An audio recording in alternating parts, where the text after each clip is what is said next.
Hello, BookTube. Well, it's a bleak and barren Sunday here at Hyde Cottage. And for those of you who might be new to my whining and complaining, that's my whining and complaining name for Sundays, when I get no mail, when no free books come through the slot in the front door.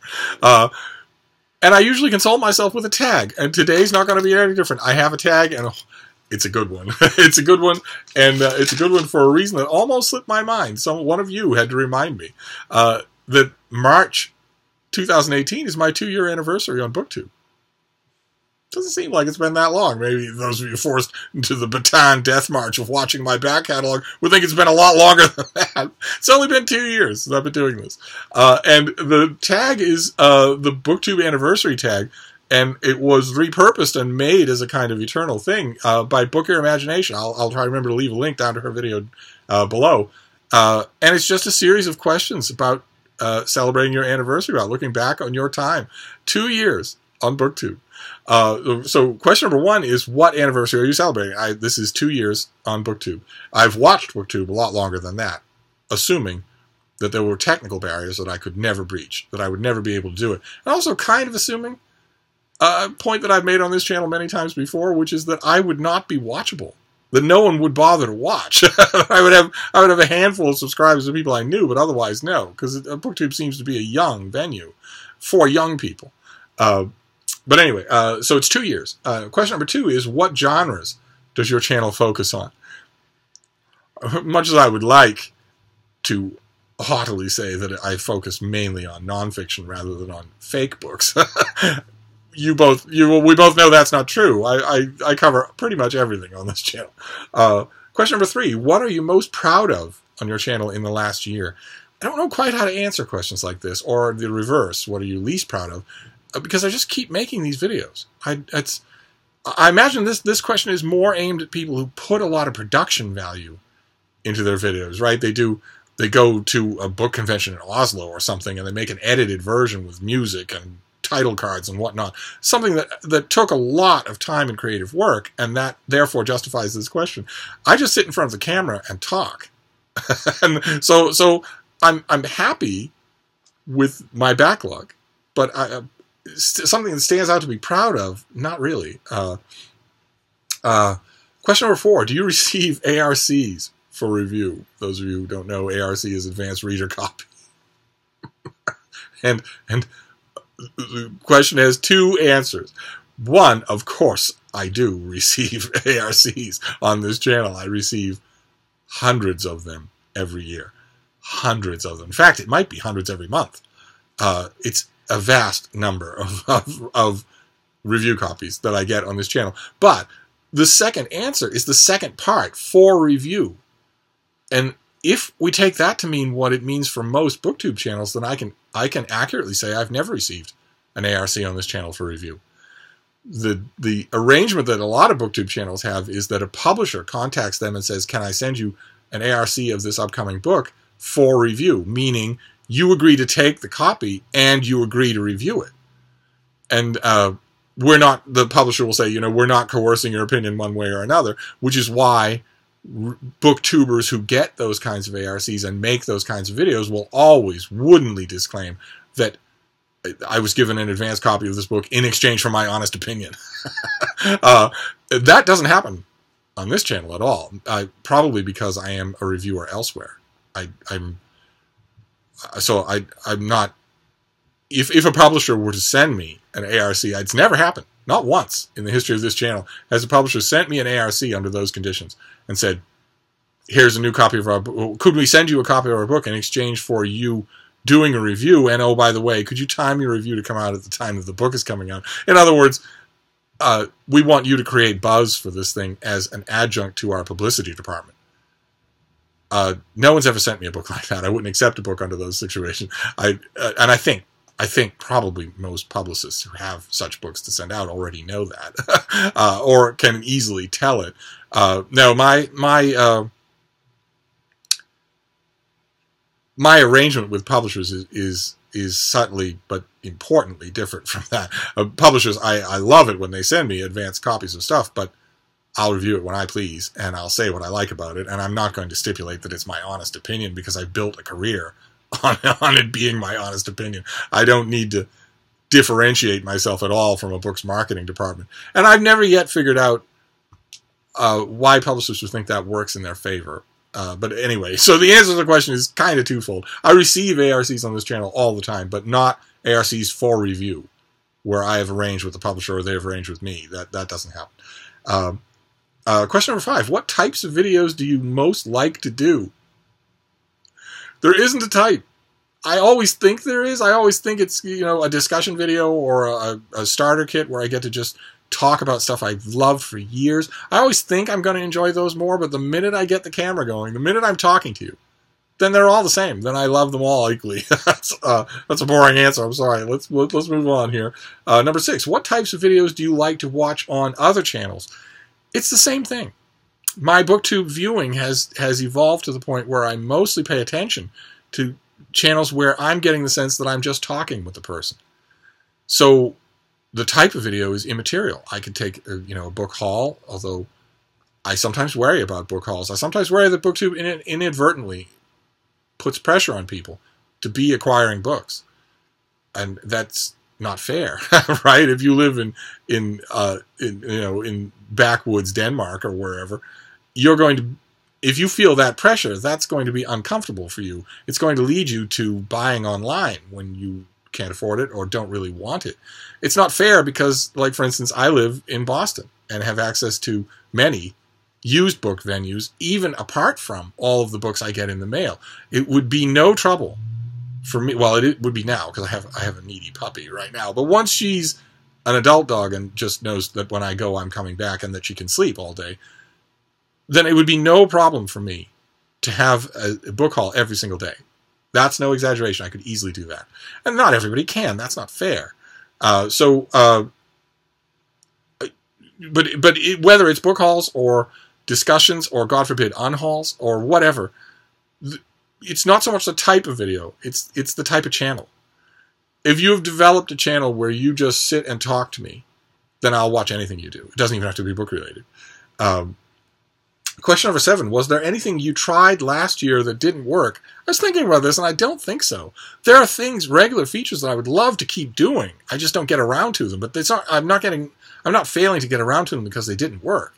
I'm fully intend to keep doing them. But something that I tried that didn't work, no, not even vlogging. Not even, oh, sorry, vlogging. Not even that, where I go out and about. That went into abeyance because I stopped filming on my phone. And it also became winter.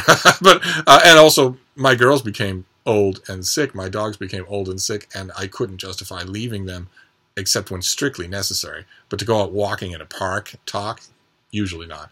But my phone still takes videos. I could still do that. So no, there's nothing. Question number 8. Was there anything you did last year that you won't be continuing? Can't think of a thing. No. All the stuff I've done I want to do and just keep doing. Question number 9. Is there anything that you plan to do more of? Well, I plan to be better at upkeeping all of the regular series that we do here. The starter kits, the presidential library, all that sort of stuff. I do plan on doing a better job of that. I just, when the time comes, I just want to talk. I just want to open mail and talk to you about my day. But I will do more of that.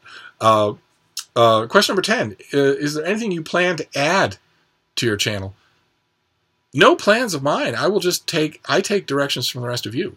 Like, for instance, I started just a couple of weeks ago, I started talking about comic books on Wednesday, which is new comic book release day in America and in the UK, I think, too.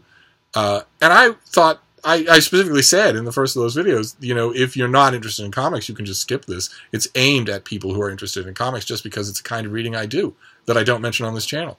And I was surprised at how much reaction those got. People, including lots and lots of people saying, I'm not interested in comics, but you certainly are, and it's fun to hear you, which goes back to what I was saying. If you've developed that kind of a channel, then I guess that makes sense. So no, there are no additions that I plan to make unless you have ideas. If you have ideas, I'm happy to think about them, and if I think they're going to work, I'll do them. It's like, for instance, a number of you have been, I did years ago, 2 years ago maybe, I did a video where I toured through some literary adaptations on Netflix. The books on Netflix. And that's all changed now. Those movies have all changed, movies and TV shows. I've had quite a few people say, why don't you go through Netflix again and tell us about the literary stuff? Because that was fun to listen to. I could do that. But all suggestions are welcome. Question number 11. What are some of the challenges you face on your channel? There aren't any. The challenges that I've had in the past were related to the technology of filming, which I was doing on my iPhone, which is just fine. You can film on your iPhone just fine. But then there's the all-important question of, can you transfer what you film on your iPhone anywhere else? And I was using an app called the Capture app. And apparently the Capture app has gone out of service. It didn't refresh. It's not available in the App Store that I can find. And all of the apps that seem to do the same thing, in other words, painlessly upload a video from your phone to YouTube, all the other ones that seem to do that seem to want to do a lot of other stuff that I don't want. The thing I liked about the Capture app is that it was easy. It was nice and simple. So if any of you know an app that will do that, that will take the place of the Capture app, not editing, no special effects, not music, just uploading a video to YouTube, I would love to hear about it in the comments, because I am strongly considering getting a big, glitzy, new iPhone, which will be better to film with than my MacBook. And the only hesitation I was having is the hesitation that was caused by my iPhone 5, and that was because the Capture app first got wonky and then disappeared. So if there's an app I can replace that with, please let me know. Question number 12. What equipment do you use to film your videos? Well, I used to use an iPhone, but I don't anymore. Now I just film on my MacBook Pro, and it works just fine. I'm never going to run out of room. I was constantly negotiating for space on the iPhone, and it seems to upload just fine. So that's what I use now, just that and nothing else. No microphone, no filters, no software, no nothing, just that. Question number 13. What's your one best piece of advice that you can give to another booktuber? And notice that this question does not say a new booktuber. It just says any other booktuber. And I don't want to start any fights. But so the piece of advice that I would give to any booktuber is, if you have decided to add elements to your BookTube channel that make it seem artificial, if you have decided to add elements to your BookTube channel that make it different from what a conversation with your friends would be, you have made a bad decision, and you should unmake that decision. If you are sitting at a table at a restaurant with your friends, and you say to them, boy, have I got a lot of news to tell you, and you'll hear about it after this, they won't be your friends very long. That's not how you talk to people. That's how you host a TV show. But BookTube is not TV. And the pause that you're doing is not for paid advertising, which would be the only slight justification for it existing in the first place. My advice, and this is of course personal, this is the BookTube that I want to see. The BookTube that I want to see is a bunch of us talking about books, not hosting your show. That, I've mentioned that on this channel before. People who are not just talking about books, but also hosting their show, drive me nuts.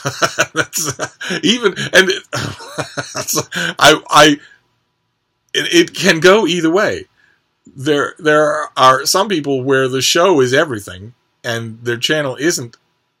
It seems stiff and standoffish the whole time, even though the whole point, I assume, of making your channel ape a TV show is that you want to get good at doing that. And then you have other channels where there is a kind of format, and yet those channels are just effortlessly conversational. The format doesn't get in the way. So I don't really know what the dividing line would be there. But my piece of advice would be, put on the camera and just talk. And then question number 14, the last question. What is the best part of having a BookTube channel? And this is a sappy answer, but since it's my anniversary, I can be sappy if I want, and that is you. The best part of having a BookTube channel is you. All the friends that I've made, all the people that I send books to, all the comments that I get, all the feedback, all the support that I've had when I've needed it, the joking, all of it. This is 2 years now, and it's amazing. Just amazing. A pure gift. A bit of a rocky start and a couple of rocky patches in between, but I wouldn't trade it for anything. It's 2 years in, and I think it's fantastic. So for the final comment in this Bleak and Barren Sunday tag, I want to thank you all. I thanked you at the end of 1 year, and here at the end of 2 years, I want to thank you all over again. I'm not going to browbeat here at the end of this video by once again raising the question that still bothers me, which is why anybody watches this channel. I don't know, and I don't think any of you know either. I'm just going to leave it as one of life's eternal mysteries. Instead, I'm going to thank you for always being there, for letting me mail you stuff, for challenging me and making me laugh and keeping me interested, and keeping me coming in front of this camera over and over again just because I want to talk to you about books. It's a tremendous gift. So on to year 3. And that's it. That is the BookTube anniversary tag, and it took my mind off having no books. So I'm going to wrap it up for now, but I will see you soon. Thank you, BookTube.